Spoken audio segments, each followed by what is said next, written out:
Hey there, I'm Kelly Marshall, RSPA Master Professional and Texas Division President. What I'd like to talk to you about today is packages. One of my favorite packages is what I call the six pack.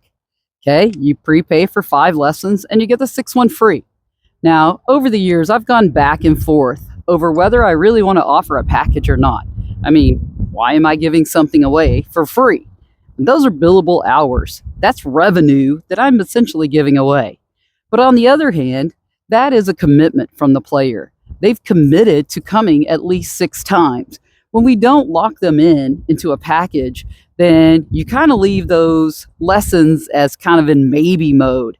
You know, that client can not show up the next week or not book with you the next week. So you really have to stay on top of them and get them to commit each week. So a lesson package is kind of nice because, hey, here's your set time for the next 3 or 4 weeks. This is what your time is. And then you get them into a routine and they continue to come and show up. The other thing about packages is that you're offering consistency. And as coaches, we all know when a player plays consistently, they're definitely going to get better, especially with your guide and support on the court, teaching them all the techniques and strategies that they really need to work on.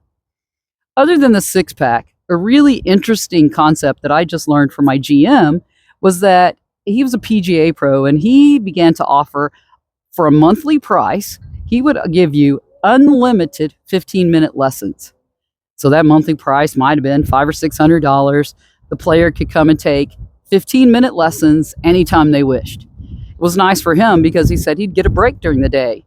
The player would be on the course, have a bad day, and come in and say, hey, let's go work on this for 15 minutes.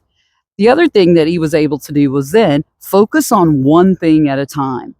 And then that player had a great, very focused practice session. Even though it was only 15 minutes, they seemed to get more out of it because they weren't thinking about a bunch of different things at once. And then when they left, they sometimes would stay and hit a few more balls. But again, it was very focused in their intention of what they were trying to accomplish. So I want you to think about that. Be creative as you want with these packages. It's only limited to you and what you can come up with. But consistency equals improvement, okay, over time. It also is dedicated revenue. That is revenue you can count on. Like, hey, I've got this package. I know they're coming back. They've only got a certain amount of time to do it. I would suggest that. Put a time limit on your package so that player does have to complete the package within a certain time frame. That's one of the biggies there. But really think about that. Consistent revenue helps you. The consistency of the player working on something week after week. And it also gives you a time where you can really plan their improvement. It's not just like, oh, this week we're working on this and we'll see if I see you next week or not. I can really plan out a development plan for 6 weeks if I get a package sold. My challenge to you is try to develop a package that you can offer within the next week. Let me know how it goes.